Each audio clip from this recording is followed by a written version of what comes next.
너 따위가 우리 아들 만난다고? 시골 촌년 주제에 감히 우리 집안에 분수를 알아야지. 시어머니가 화를 내며 물을 끼얹어 버렸습니다. 그 여자가 고작 시골에서 올라온 무식한 여자라고 생각했거든요. 하지만 다음 날 아침 아들 회사에서 긴급 연락이 옵니다. 주요 거래처가 계약을 해지한다는 것. 그리고 남편의 사업도 동시다발적으로 무너지기 시작했습니다. 일주일 만에 가족 전체가 파산의 위기에 몰렸는데 그제야 깨달았습니다. 내가 물을 끼얹은 그 여자가 누구였는지를. 과연 그 여자의 정체는 무엇이었을까요? 시청 전에 구독과 좋아요 꼭 부탁드립니다. 영상 제작에 큰 힘이 됩니다. 강남의 고급 주택가. 3층 규모의 대저택 현관 앞에 검은색 외제차가 도착했습니다. 운전기사가 문을 열어주고 한 여자가 내렸습니다. 한 명이 시아버지 박종철이 경영하는 수입 유통회사의 부인이자 아들 박준혁의 어머니였습니다.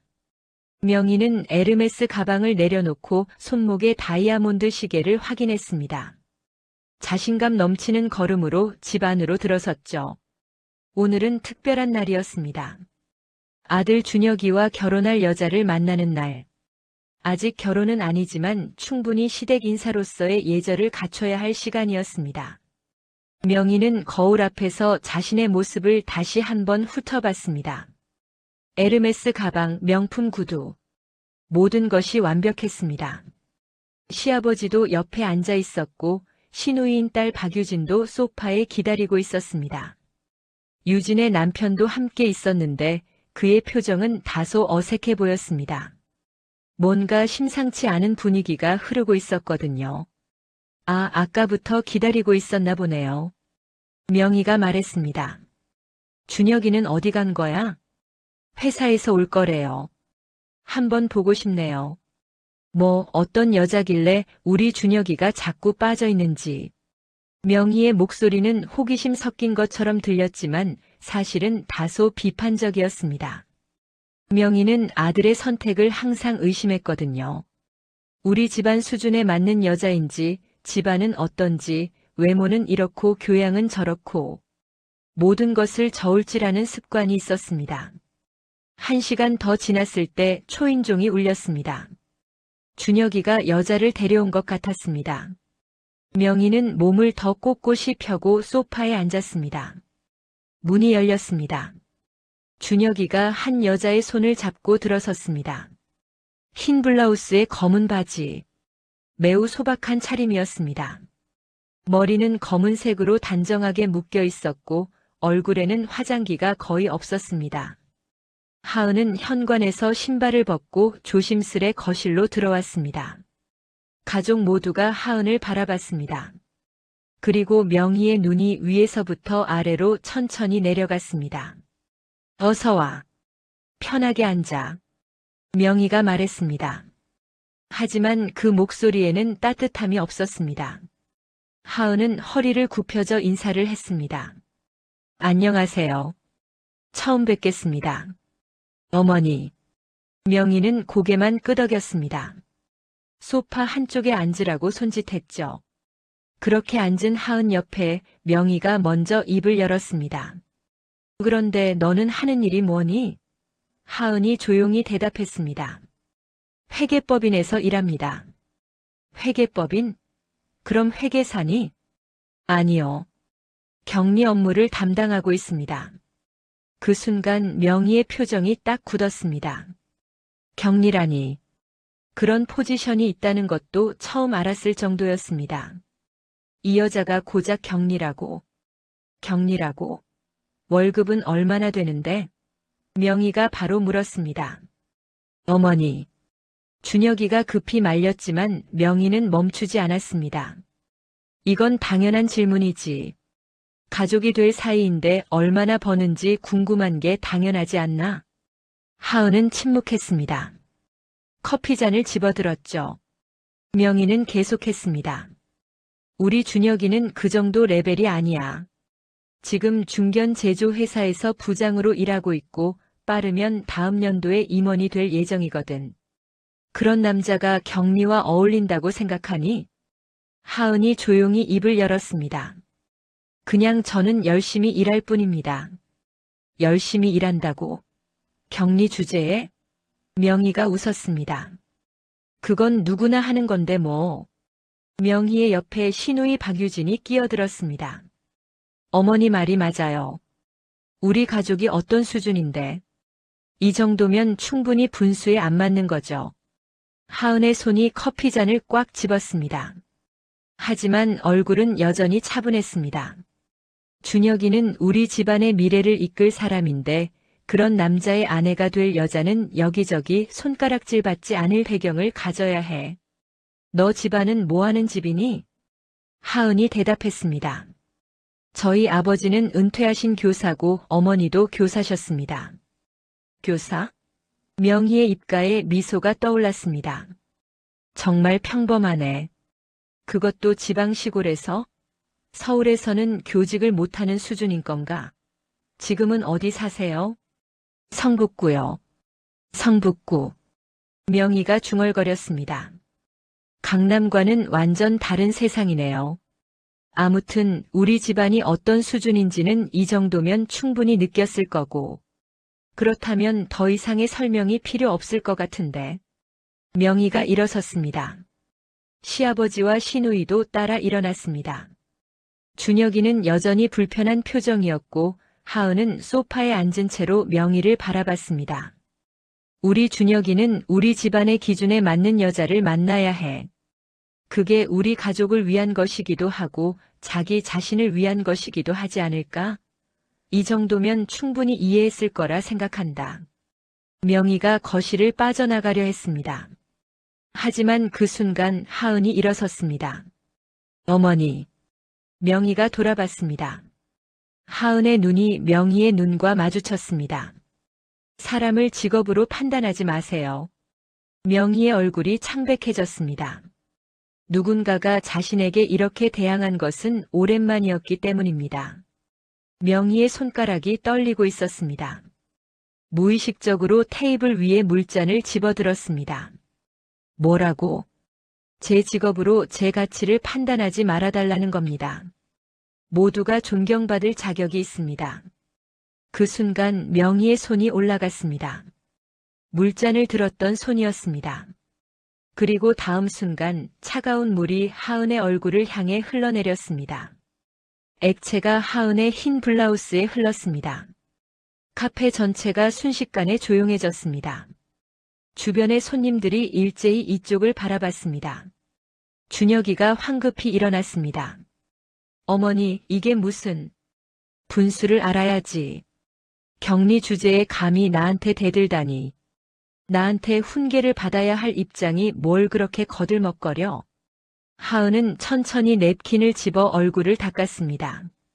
떨리는 손이었지만 표정은 여전히 담담했습니다. 그리고 가방을 들고 일어섰습니다. 알겠습니다. 하은은 준혁이를 한번 바라본 뒤 카페를 떠났습니다. 준혁이가 따라가려 했지만 명희가 손을 잡아 돌려 세웠습니다. 앉아. 저런 여자랑은 끝내야 해. 다신 시간 낭비하지 마. 문 밖으로 나온 하은은 택시를 잡아탔습니다. 젖은 셔츠가 차가웠지만 눈빛은 이상하리만큼 차분했습니다. 휴대폰을 꺼내 어딘가에 전화를 걸었습니다. 저예요. 지금 시간 있으세요? 목소리에는 감정이 없었습니다. 마치 업무 보고를 하듯 말했습니다. 네, 곧 들어가겠습니다. 택시가 강남의 번화가를 빠져나갔습니다. 창밖으로 높은 빌딩들이 스쳐 지나갔습니다. 하은의 얼굴에 젖은 자국이 아직 마르지 않은 채 번들거렸습니다. 한편 카페에 남겨진 명희는 새 커피를 주문했습니다. 만족스러운 표정으로 이제는 문제가 해결됐다고 생각했습니다. 그 여자가 사라졌으니 이제 준혁이도 정신을 차릴 것이고 자신이 원하는 조건의 여자를 만날 수 있을 거라고 확신했죠. 하지만 명희는 몰랐습니다. 그 순간이 자신의 인생을 완전히 바꿔버릴 운명의 시작이라는 것을. 새벽 5시. 박준혁의 휴대폰이 울렸습니다. 회사 대표의 번호였습니다. 밤새 잠을 제대로 자지 못한 준혁은 벌떡 일어났습니다. 이 시간에 전화가 온다는 것은 심각한 일이 터졌다는 뜻이었습니다. 박 부장님, 이른 시간에 연락해서 죄송한데요. 괜찮습니다. 무슨 일인가요? 거래처에서 계약 해지를 통보했습니다. 일방적으로요. 준혁의 얼굴이 창백해졌습니다. 그 거래처는 회사 매출의 30%를 차지하는 메인 고객사였습니다. 왜요? 이유를 물어봤나요? 특별한 이유는 없다고 했습니다. 그냥 협력사 관계를 정리한다는 거였어요. 다른 거래처들도 유사한 연락이 오고 있다고 합니다. 준혁은 전화를 끊고 곧바로 아버지에게 연락했습니다. 아버지도 비슷한 상황이었습니다. 우리 회사도 주력 브랜드 대리점 계약이 취소됐어. 갑자기. 특별한 이유도 없이. 그럴 리가요. 일주일 전만 해도 모든 게 정상이었는데. 준혁과 박종철은 서로를 바라봤습니다. 두 사람 모두 뭔가 이상하다는 것을 느꼈습니다. 그런데 상황은 거기서 끝나지 않았습니다. 오전 11시 명희의 동생 박지훈이 전화를 걸었습니다. 누나, 내 사업이 망했어. 뭐라고? 내가 투자한 프랜차이즈 본사가 갑자기 계약을 끊어버렸어. 이유도 없이 그냥. 박종철과 준혁 그리고 명희. 세 사람이 모두 같은 날 아침에 터져나온 문제들을 앞에 두고 있었습니다. 하지만 아무도 연결고리를 찾을 수 없었습니다. 단지 일이 너무 동시다발적이었을 뿐입니다. 명희는 여전히 며느리 때문이라고 생각하지 않았습니다. 그저 우연의 일치라고 생각했습니다. 전현이 뭘 할 수 있겠어? 격리 주제에. 명희가 혼잣말로 중얼거렸습니다. 하지만 그 말도 자신 있게 나오지 않았습니다. 무언가 불안한 느낌이 명희의 가슴을 짓누르고 있었거든요. 오후 3시경 박준혁은 회사로 출근했습니다. 회의실은 아수라장이었습니다. 전 직원이 긴급 회의를 소집한 상태였습니다. 대표는 심각한 얼굴이었고 임원들은 서로 눈인사만 오가고 있었습니다. 여러분, 현재 우리 회사가 매우 심각한 상황에 처했습니다. 메인 거래처들이 계약을 일방 해지했습니다. 대표의 말에 전 사원이 충격을 받았습니다. 현재로서는 대체 거래처를 확보하기도 어려운 상황입니다. 금융권에서도 우리 회사에 대한 신용도가 급격히 떨어졌다고 연락이 왔습니다. 매우 유감이지만 향후 경영진 중심으로 대규모 구조 조정을 실시해야 할 것 같습니다. 준혁은 그 자리에서 얼이 빠졌습니다. 이것이 현실인가 싶었습니다. 한편 같은 시간 박종철의 회사도 비슷했습니다. 은행에서 긴급 연락이 왔습니다. 20년 거래 관계였지만 신용도 재평가로 인해 대출을 즉시 회수하겠다는 것이었습니다. 박 회장님, 이건 이해하기 어렵습니다. 지금까지 한 번도 연체한 적이 없는데요. 죄송합니다. 전산상 그렇게 나옵니다. 전산상? 다시 한번 확인해 주실 수 있나요? 죄송합니다만 이미 결정된 사항입니다. 박종철은 수화기를 내려놨습니다. 손이 떨리고 있었습니다. 이 정도면 회사가 몇 주 내에 부도날 수 있다는 것을 계산하는 데는 1초밖에 걸리지 않았거든요. 저녁 7시. 박종철은 준혁을 부르면서 집으로 돌아왔습니다. 명희는 이미 거실에서 뉴스를 보고 있었습니다. TV 화면에는 증시 뉴스가 나오고 있었고 금리 인상 소식도 있었습니다. 하지만 그것만으로는 이 정도의 연쇄 붕괴를 설명할 수 없었습니다. 은행이 대출을 회수한대. 명희의 얼굴이 창백해졌습니다. 준혁도 마찬가지였습니다. 세 사람이 거실에 앉았습니다. 아무도 말을 꺼내지 않았습니다. 공기가 차갑게 흐르고 있었습니다. 이상하지 않아? 명희가 먼저 입을 열었습니다. 뭐가 이상해? 박종철이 물었습니다. 생각해봐. 회사 계약 해지, 준혁 회사 거래처 끊김, 내 동생 사업 계약 무산, 은행 대출 회수. 이게 다 우연일 수가 있어? 그래서 뭘 하자는 거야? 명희는 손가락으로 턱을 쓸어내렸습니다. 저 여자. 그년이 뭘 했을지도 모르잖아. 박종철과 준혁은 명희를 바라봤습니다. 뭐라고? 어제 그 여자. 내가 물을 끼얹어 줬지. 뭔가 능력 있는 년이라면 복수할 수도 있지 않을까? 준혁이가 웃음이 나왔습니다. 엄마, 경리가 뭘 하길래? 기업의 거래처가 끊긴대요? 그래도 뭔가 이상한데. 명희는 불안감을 떨쳐내지 못했습니다. 하은의 그 차분한 눈빛이 자꾸만 떠올랐거든요. 그리고 떠나면서 한 그 말. 오늘 일 꼭 기억하세요. 그건 경고였나? 명희가 혼잣말로 중얼거렸습니다. 하지만 곧 자신의 생각을 쓸어냈습니다. 격리 주제에 뭘 할 수 있겠냐고 생각했습니다. 그건 너무 황당한 생각이었으니까요. 하지만 마음은 여전히 불안했습니다. 그리고 그 불안감은 앞으로 닥칠 폭풍의 시작일 뿐이었습니다. 사흘이 지났습니다. 박종철의 회사는 이미 회생 불가능한 상태로 접어들었습니다.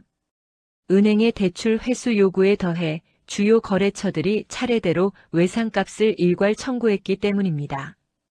그 돈은 준비할 수 없는 액수였습니다.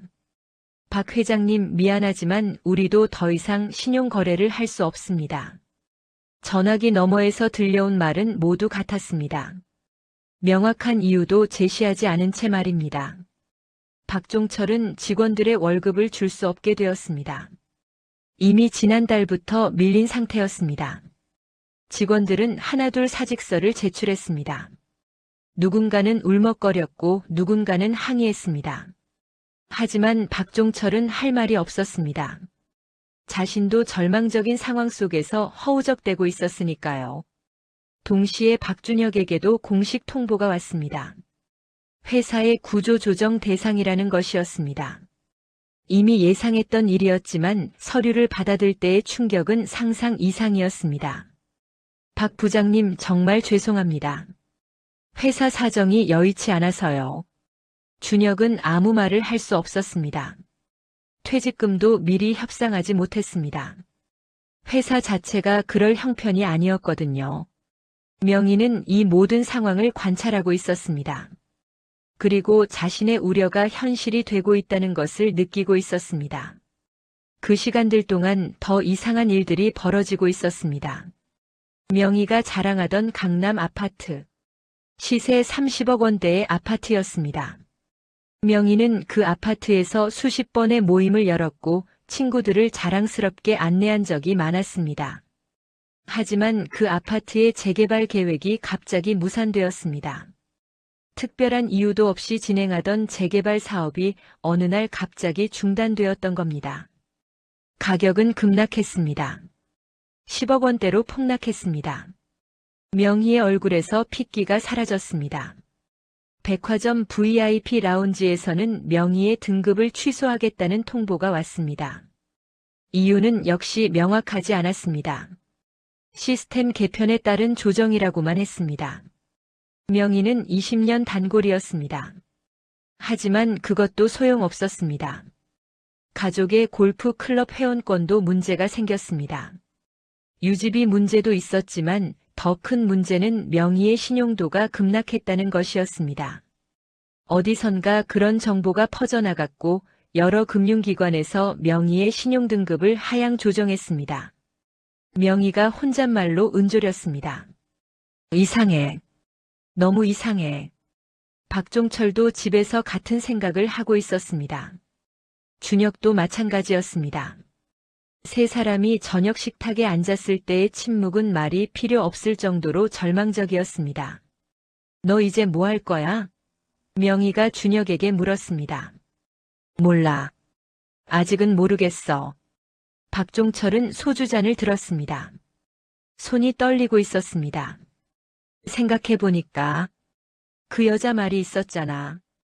오늘 일 꼭 기억하세요. 명희가 말했습니다. 박종철이 소주를 내려놨습니다. 뭐라고? 그 여자가 떠나면서 한 말이야. 오늘 일 꼭 기억하세요라고. 그게 뭔 말이야? 경고인 것 같아. 박종철은 명희를 바라봤습니다. 하지만 여전히 것이 공감하지 못했습니다. 아무리 생각해도 격리 직원이 이 정도의 일을 벌일 수는 없었기 때문입니다. 그게 말이 된다고 생각해? 격리가 거래처를 끊기고 은행을 움직이고 재개발을 무산시킨다고. 명희는 대답하지 않았습니다. 자신도 그것을 믿을 수 없었으니까요. 한 달이 지났습니다. 박종철의 회사는 공식적으로 부도 신청을 했습니다. 빚도 많았고 수입원도 없었습니다. 직원들은 이미 모두 떠났습니다. 사무실에는 명품 의자와 책상만 남겨졌습니다. 박종철은 그 사무실에 들어가기 싫었습니다. 매번 들어갈 때마다 자신의 20년 인생이 무너져 내리는 것 같았으니까요. 박준혁은 먼저 퇴직금 협상을 시도했습니다. 회사가 형편이 없다는 것을 알면서도 말입니다. 하지만 회사도 줄 돈이 없었습니다. 결국 준혁은 퇴직금 없이 회사를 나왔습니다. 마지막 날 회사 대표는 준혁에게 악수를 청했습니다. 그리고 작게 목소리로 말했습니다. 미안해요. 정말 미안합니다. 준혁은 그 손을 잡고 고개를 저었습니다. 이건 누구의 탓도 아니었습니다. 단지 운이 없었던 것뿐이었습니다. 강남의 30억 아파트는 경매로 넘어갔습니다. 최종 가격은 20억 원 되었습니다. 10억 원이라는 거액의 손실이었습니다. 명희는 이사 짐을 싸면서 울었습니다. 물건을 박스에 넣을 때마다 자신의 인생이 무너져 내리는 것 같았습니다. 목적지는 구로구의 낡은 반지하 원룸이었습니다. 명희는 이사 트럭에서 그 반지하를 내려다봤습니다. 햇빛이 좁은 창으로만 겨우 들어오는 그 공간. 그것이 자신의 새 집이 될 것이었습니다. 명품 가방들도 중고시장에 나갔습니다. 500만 원짜리 명품백이 50만 원에 팔렸습니다. 명희는 그 돈을 받을 때 눈물이 났습니다. 그동안 그 가방에 얼마나 많은 자존심을 담아뒀는지 모르니까요. 박종철의 신용도는 최악이었습니다. 어느 은행도 그에게 돈을 빌려주려고 하지 않았습니다. 신용불량자 목록에 오르게 되었습니다. 준혁은 아르바이트를 찾아야 했습니다. 부장이었던 남자가 편의점 야간 알바를 하게 되었습니다. 시급은 10,000원. 월급으로는 월세와 기본적인 생활비도 충당하기 힘든 액수였습니다. 준혁은 야근을 기꺼이 수용했습니다. 돈이 필요했으니까요. 명희도 일을 찾아야 했습니다. 58세의 나이에 일자리를 구하는 것은 쉽지 않았습니다. 학력도 대학 중퇴였고 경력은 전업주부였습니다. 명희는 여러 식당에 들어갔습니다. 편의점도 들어갔습니다. 대부분의 답은 나이가 너무 많다는 것이었습니다. 하지만 명희는 포기하지 않았습니다. 가족이 먹고 살아야 했으니까요. 결국 명희는 동네 식당에서 일자리를 얻었습니다. 엄마 집밥 전문점이었습니다. 아침 8시부터 밤 9시까지. 월급은 200만 원. 명희는 지금까지 받은 용돈 중 가장 적은 돈이었습니다. 첫날 명희는 앞치마를 둘렀습니다.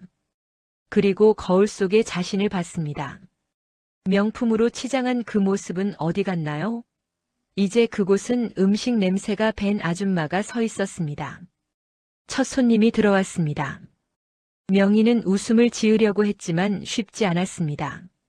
어서 오세요. 할 일도 많았습니다. 우선 설거지. 명희는 생전 처음으로 설거지를 했습니다. 물론 집에서 설거지를 안 한 것은 아니었습니다. 하지만 이렇게 많은 양의 그릇을 이렇게 빠르게 닦아낸 것은 처음이었습니다. 손이 빨개졌고 손톱 주변이 까져나갔습니다. 박종철도 일을 시작했습니다. 하지만 60대의 나이에 새로운 직업을 구하는 것은 준혁보다도 더 힘들었습니다. 박종철은 결국 아파트 경비원 일을 하게 되었습니다. 밤새 로비에 앉아있는 일이었습니다. 세 사람의 월급을 합쳐도 500만 원이 채 되지 않았습니다. 월세는 40만 원, 식비는 한 달에 최소 50만 원은 들었습니다. 갚을 돈을 내고 나면 남은 돈은 거의 없었습니다. 명희는 라면으로 끼니를 때우기 시작했습니다. 계란 프라이 같은 사치도 할 수 없었습니다. 고기는 꿈도 꾸지 않게 되었습니다. 어느 날 밤 명희는 반지하의 창을 통해 바깥을 봤습니다. 지나가는 사람들의 다리만 보였습니다. 그 사람들은 모두 밝은 표정이었습니다. 하지만 명희의 세상은 컴컴했습니다. 그때 명희의 휴대폰에 알림이 울렸습니다. 예전 골프장 친구의 메시지였습니다. 명희야, 요새 안 보이는데. 어디 있어? 명희는 대답을 하지 않았습니다.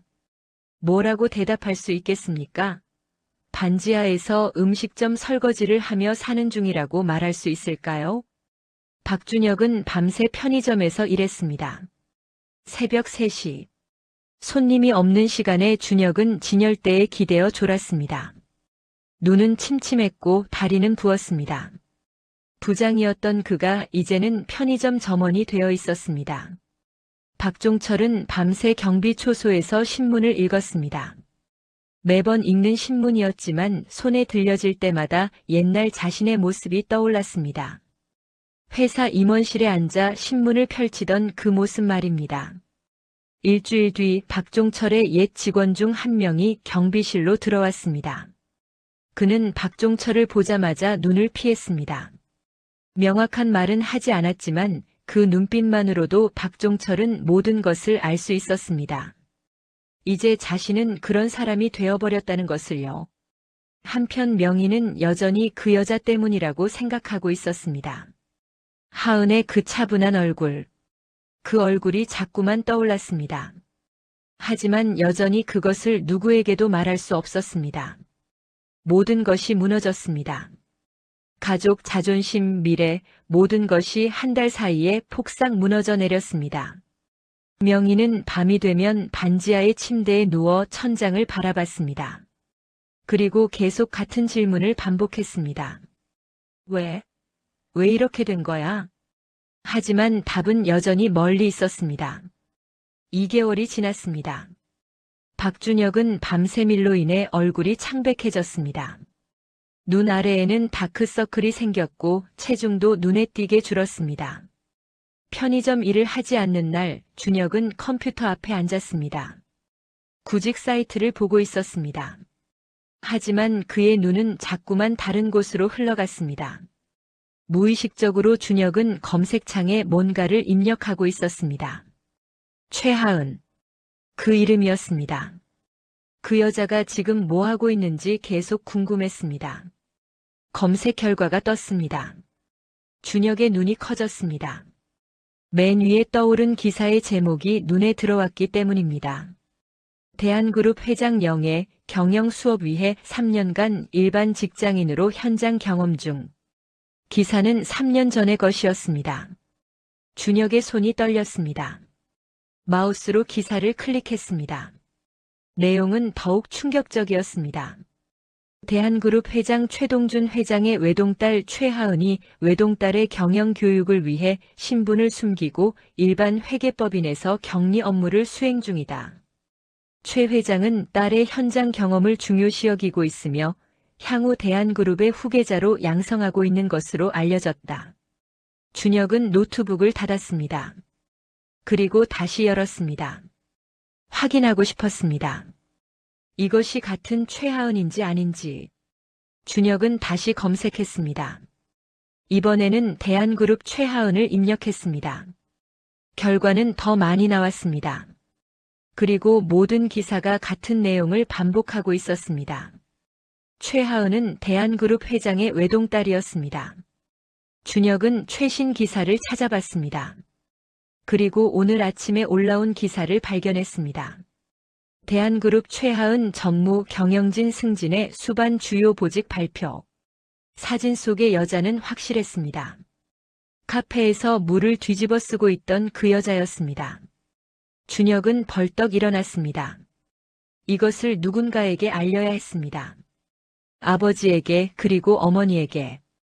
밤 11시 박준혁은 경비실에서 아버지를 불러냈습니다.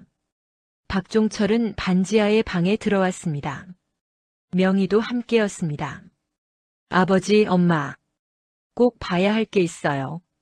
준혁이 노트북을 켰습니다. 화면에 떠오른 기사들을 보여줬습니다. 명희의 얼굴이 창백해졌습니다. 박종철도 마찬가지였습니다. 이 여자가, 내 며느리가 재벌가 상속녀였다고. 명희의 목소리가 떨렸습니다. 기사를 더 보면 3년 전부터 신분을 숨기고 회계법인에서 근무했대요. 경영 교육을 받기 위해서요. 준혁이 계속 설명했습니다. 명희는 가슴을 누르고 있었습니다. 마치 뭔가 무거운 것이 내려앉는 느낌이 들었기 때문입니다. 그럼 모든 게 다 이 여자가? 조금 전에 뉴스 기사를 봤어요. 대한그룹이 우리 아버지 회사 주거래 은행의 주요 주주라고 했어요. 박준혁이 또 다른 기사를 켰습니다. 명희는 그 기사들을 읽기 시작했습니다. 읽을수록 얼굴이 창백해졌습니다. 모든 퍼즐이 맞춰지고 있었거든요. 우리 회사와 거래했던 모든 회사들이 실은 대한그룹의 직접 또는 간접 계열사나 협력사였습니다. 은행도 대한그룹이 주요 주주인 금융권이었습니다. 재개발 사업도 대한그룹 계열사가 진행하는 프로젝트였습니다. 모든 것이 대한그룹의 영향력 안에 있었습니다. 그리고 그 영향력을 행사한 사람이 바로 최하은이었다는 것을 이제 명희는 명확히 이해했습니다. 내가 물을 끼얹은 그 여자가 재벌 상속녀였단 말이야? 박종철은 소파에 무너져 앉았습니다. 준혁은 조용히 노트북을 닫았습니다. 그날 이후로 명희는 밤새 뒤척였습니다. 내가 재벌 며느리한테 물을. 명희가 혼잣말로 중얼거렸습니다. 박종철과 박준혁도 같은 밤을 지내고 있었습니다. 모두 같은 사실을 받아들이려고 애쓰고 있었습니다. 격리 직원이라고 무시했던 그 여자가 자신들의 인생을 완전히 바꿔버릴 수 있는 힘을 가진 여자였다는 사실을 말입니다.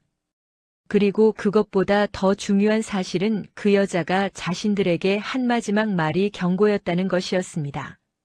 명희는 이제야 그 말의 진정한 의미를 알 수 있었습니다. 그것은 협박이 아니었습니다. 그것은 순전히 사실에 기반한 진심의 경고였던 것입니다. 일주일이 지났습니다. 박준혁은 회사 전산망에서 대한그룹의 채용 공고를 찾을 수 있었습니다. 신입도 뽑고 있었습니다. 하지만 준혁은 지원할 생각을 할 수 없었습니다. 아무리 생각해도 최하은 전무 아래에서 일한다는 것은 불가능했기 때문입니다. 명희는 식당에서 계속 일했습니다. 손님들은 명희를 아주머니 또는 할머니라고 부르기 시작했습니다. 명희는 그 호칭을 받을 때마다 자신의 존재가 완전히 무너져 내렸다는 것을 느꼈습니다. 그런 와중에 박종철은 결정을 내렸습니다.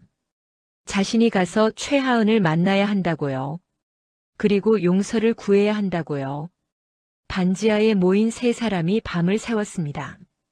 준혁은 대한그룹 본사의 위치를 확인했습니다. 여의도 50층 빌딩이었습니다. 내가 가야지. 박종철과 준혁이 명희를 바라봤습니다. 명희의 눈은 결연해 보였습니다. 물을 끼얹어준 사람이 나야. 내가 가서 사과해야지. 다음 날 아침 명희는 유일하게 남겨둔 깔끔한 옷을 입었습니다. 하지만 이 옷도 반지하 냄새가 나고 있었습니다. 그래도 명희는 나갔습니다. 대한그룹 본사는 엄청났습니다. 50층 높이의 유리 건물이 하늘을 찌르고 있었습니다. 로비는 넓고 밝았습니다. 명희는 그 로비에 들어서자 자신이 너무나 작아 보였습니다. 경비원이 명희를 가로막았습니다. 어디 가시는 거죠? 최하은 전무님을 만나러 왔습니다. 경비원은 명희를 위아래로 훑어봤습니다.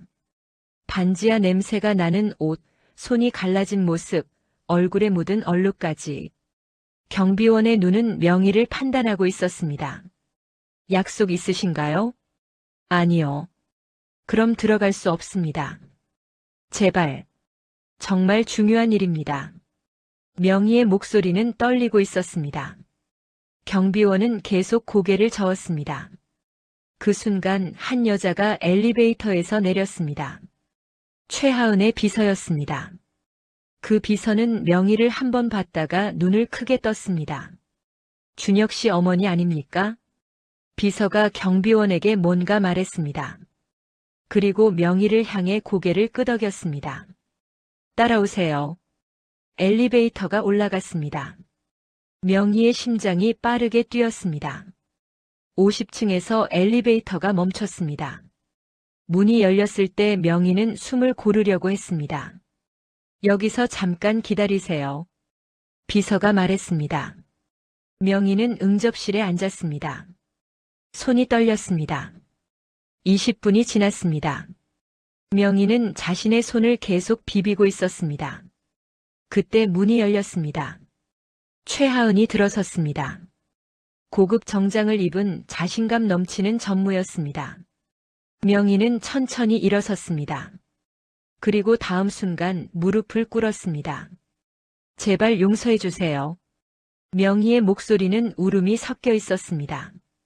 정말 미안합니다. 제가 잘못했습니다. 제가 무식했습니다. 명희는 계속 말했습니다.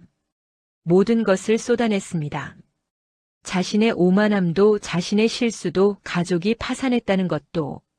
제발 한 번만 용서해 주세요. 우리 가족이 이대로는 살 수가 없어요. 명희의 눈물이 응접실 바닥에 떨어졌습니다. 최하은은 명희를 내려다봤습니다. 그 오만했던 시어머니의 표정이 이제는 절망적이었습니다. 하지만 최하은의 얼굴은 여전히 차분했습니다. 명희는 고개를 들려고 했습니다. 최하은의 말을 들으려고 말이죠. 어머니. 최하은의 목소리는 차갑지도 따뜻하지도 않았습니다. 어머니께서 원하던 대로 됐네요. 뭐라고요? 며느리 없는 집안 속 시원하셨죠? 명희의 목소리가 나왔습니다. 울음이 있었습니다. 아니에요. 제가 잘못했어요. 정말 미안해요. 최하은은 응접실의 창문으로 걸어갔습니다. 여의도 전망이 펼쳐져 있었습니다. 밝은 햇빛이 창문을 통해 들어오고 있었습니다. 제발 용서해 주세요. 명희가 뒤에서 울음으로 말했습니다.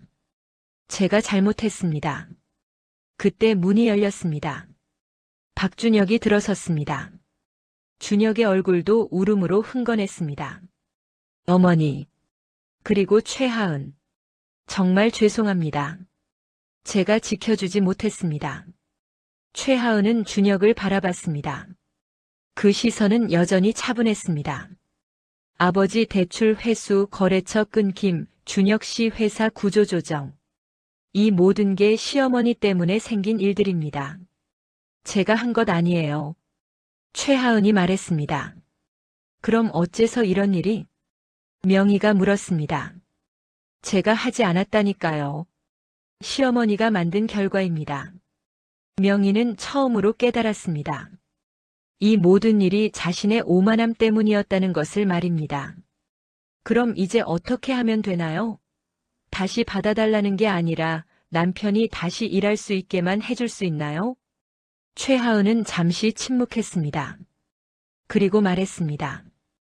이미 우리는 끝난 사이니까요. 명희의 몸이 흔들렸습니다.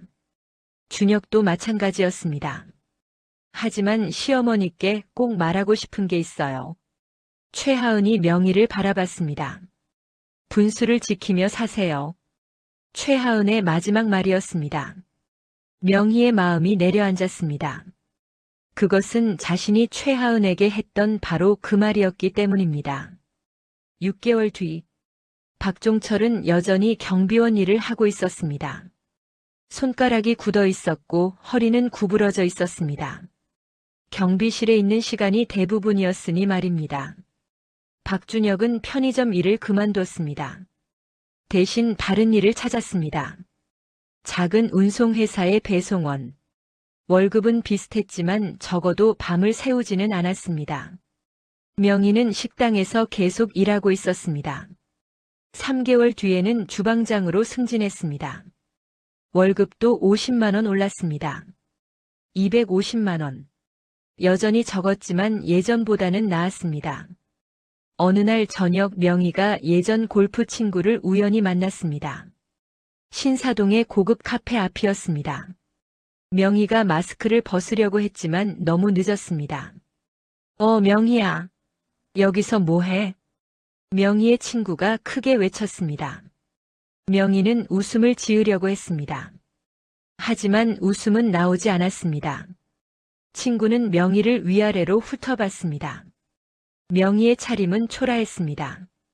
식당 일로 물든 옷, 손가락에 상처. 미안, 내가 좀 바빠서. 그럼 나중에 봐. 명희는 급히 자리를 떠났습니다. 친구의 시선이 등 뒤에서 따라오고 있었습니다. 명희는 그 시선이 느껴졌습니다. 그것은 동정과 경멸이 섞인 시선이었습니다. 그 밤 명희는 반지하에서 TV를 보고 있었습니다. 뉴스에서 대한그룹 관련 기사가 나왔습니다. 대한그룹 청년 창업 지원 사업 발표. 화면에 최하은이 나타났습니다. 단상에 서서 당당히 발표하고 있는 모습이었습니다. 명희는 그 모습을 바라봤습니다.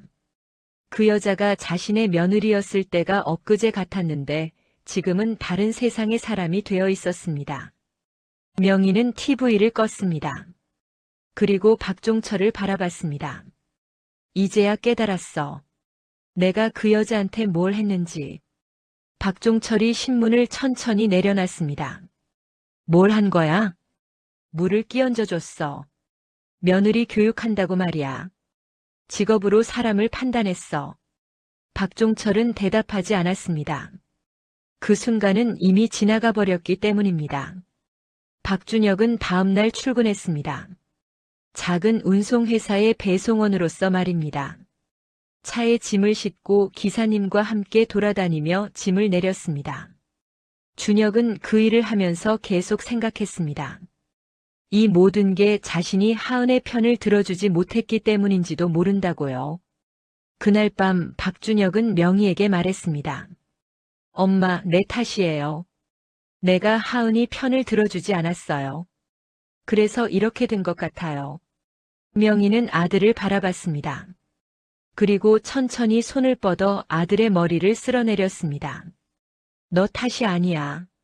엄마 탓이야. 반지하는 조용했습니다.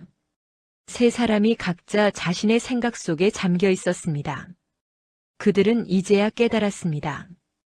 분수를 지킨다는 것이 무엇인지 말입니다. 1년이 더 지났습니다. 박종철은 경비원 일을 계속하고 있었습니다. 이제는 새로운 아파트 경비실에서였습니다. 월급도 예전과 비슷했지만 일하는 환경은 조금 나아졌습니다. 박종철은 이제 자신의 위치를 받아들였습니다. 박준혁은 운송회사에서 기사로 승진했습니다. 월급도 100만 원 올랐습니다. 아직도 부족했지만 조금씩 나아지고 있었습니다. 준혁은 밤이 되면 새로운 일을 배우고 싶었습니다. 자신의 미래를 다시 세우고 싶었으니까요. 명희는 이제 작은 반찬 가게를 운영하고 있었습니다. 신용대출로 시작한 사업이었습니다.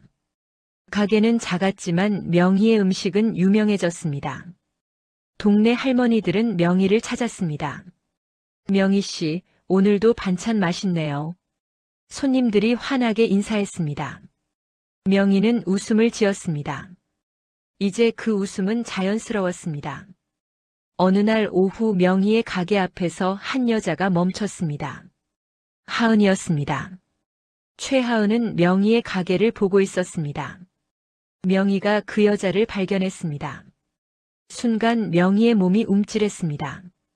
하지만 명희는 천천히 가게 밖으로 나갔습니다. 안녕하세요. 명희의 목소리는 차분했습니다.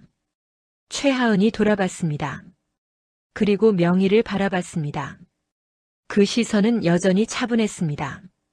그때 정말 미안했습니다. 이제 진짜 모습으로 사시는 것 같네요. 이게 제 모습입니다. 실수를 했고 제 잘못을 받아들였습니다. 명희의 말이 진심이었습니다. 최하은은 고개를 끄덕였습니다. 다행이네요. 그럼 앞으로 잘 사세요. 최하은이 돌아섰습니다. 그리고 사라졌습니다. 그들은 더 이상 시어머니와 며느리가 아니었습니다. 하지만 서로의 인생을 존중하는 두 사람이 되어 있었습니다. 밤이 되었습니다. 박종철과 박준혁 그리고 명희가 반지하의 좁은 거실에 앉았습니다. 텔레비전에서는 뉴스가 나오고 있었습니다.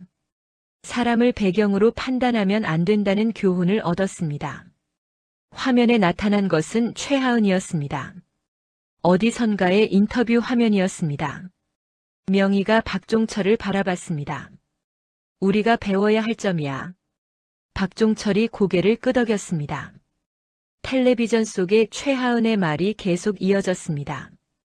누구나 존경받을 자격이 있습니다. 직업이나 외모, 배경과 상관없이. 명희는 생각했습니다. 자신의 인생이 완전히 바뀌었다는 것을요. 한 번의 오만함으로 인해서 말입니다. 하지만 이제 명희는 다른 사람이 되어 있었습니다. 분수를 지키며 사는 방법을 배웠으니까요. 내일 아침 명희는 다시 반찬 가게를 열고 손님들을 맞이할 것입니다. 그리고 손님들에게 고개를 숙이며 감사의 인사를 전할 것입니다. 박준혁도 내일 아침 차에 올라타고 짐을 실어 나를 것입니다. 작지만 자신의 일을 하며 말입니다. 박종철도 경비실에 들어가 어제와 똑같은 하루를 보낼 것입니다. 하지만 그 하루는 더 이상 벌이 아니었습니다. 그것은 그의 삶이 되었으니까요. 밤이 깊었습니다. 반지하의 창으로 들어오는 바깥의 소리가 희미했습니다. 명희는 침대에 누웠습니다. 천장을 바라봤습니다. 그 천장은 여전히 낡았습니다. 하지만 명희의 마음은 예전처럼 절망하지 않았습니다. 하나의 실수가 어떻게 인생을 완전히 바꿔버릴 수 있는지, 그리고 그 실수에서 무엇을 배워야 하는지를 깨달았습니다. 우리는 종종 겉모습으로 사람을 판단합니다. 직업, 배경, 외모. 하지만 한명희가 배운 것처럼 그것이 얼마나 위험한지 모릅니다. 누구나 그 사람 자체로 존경받을 자격이 있습니다. 그것을 인정하고 상대를 그대로 받아들이는 것. 그것이 진정한 배려입니다. 오늘 이야기가 좋으셨다면 구독과 좋아요, 알람 설정 잊지 마시고 소중한 댓글 하나가 큰 힘이 됩니다. 시청해 주셔서 진심으로 감사드립니다.